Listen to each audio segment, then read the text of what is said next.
اور اس کی کئی کمپنیز پر پابندی عائد کر دی، اور جواب میں چین نے بھی امریکی سفارتکاروں کو ملک سے نکالنے کا اعلان کیا تھا۔ چینی سفیر کی وطن واپسی کا اعلان امریکی صدر جو بائیڈن کے ABC ٹیلی ویژن پر مارچ کے مہینے میں نشر ہونے والے انٹرویو کے بعد سامنے آیا تھا، جس کے بعد ان دونوں ملکوں کے درمیان تلخی مزید بڑھ گئی، اور آج نوبت یہاں تک ہے کہ ایک میگزین کی مدد سے امریکہ نے اپنے سخت حریف یعنی چین کی تباہی کا اعلان کر دیا ہے۔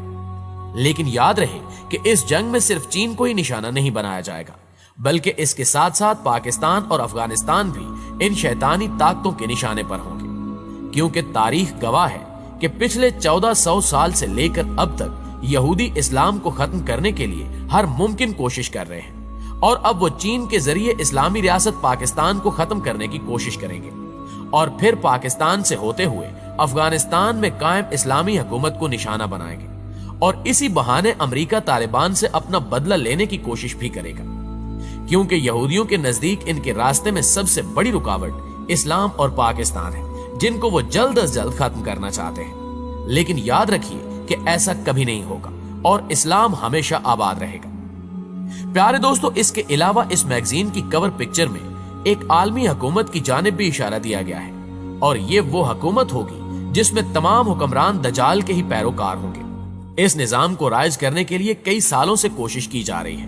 لیکن اب اس نظام کا باقاعدہ اعلان کر دیا گیا ہے۔ شروع سے ہی دجال کے آنے سے پہلے دجال کے ایجنٹ ایک نیا نظام اس دنیا میں نافذ کرنا چاہتے ہیں، اور اس بات کے لیے 1992 میں اس نظام کو نیو ورلڈ آرڈر کے نام سے اس دنیا میں متعارف کروایا گیا۔ یہ ایک ایسا مذہب ہے جس کی بنیاد انسانی خواہشات پر قائم ہے،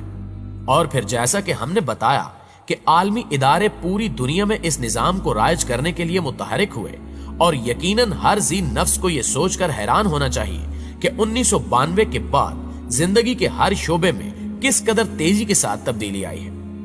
ظاہری طور پر یہ نظام دنیا کی اقتصادی حالت سے تعلق رکھتا ہے، لیکن اس نظام کو ایک ضابطۂ حیات کے طور پر مسلط کیا گیا ہے، اور حقیقتاً اس نظام کے سارے راستے میں اخلاقیات اور دینی لحاظ سے اسلامی واحد رکاوٹ تھا۔ اس لیے اسلام کو ہی اپنے رستے سے ہٹانے کے لیے اور اس کی تعلیمات کو یکسر ختم کرنے کے لیے ہی زیادہ سے زیادہ زور دیا گیا، جو اس شیطانی اور دجالی نظام کے راستے میں رکاوٹ بن سکتی تھی۔ ان اداروں کا مقصد لوگوں کی طرز زندگی کو مکمل طور پر اس نظام کے سانچے میں ڈھالنا تھا۔ آپ دیکھ سکتے ہیں کہ معاشرے کے نظام کو تبدیل کرنے کے لیے ہر شعبے میں محنت کی گئی ہے، یہاں تک کہ لوگوں کا پہناوا، کھانے پینے کے اوقات، سونا جاگنا، طرز رہائش، انسان کی ذاتی زندگی، شادی کب ہونی چاہیے، بچے کتنے ہوں، خواہشات میں اضافے پر تعلقات کی بنیاد اور کاروبار کے طور طریقے بھی بدل کر رکھ دیے گئے۔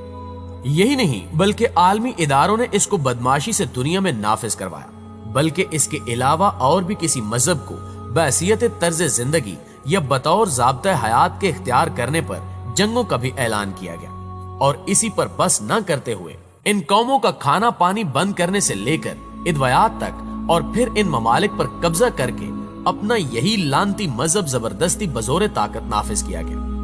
اس نظام میں صرف ایک مذہب کی اجازت دی جائے گی، جو کہ ایک عالمی کلیسا کی شکل میں ہوگا، جو 1920 سے وجود میں آ چکا ہے۔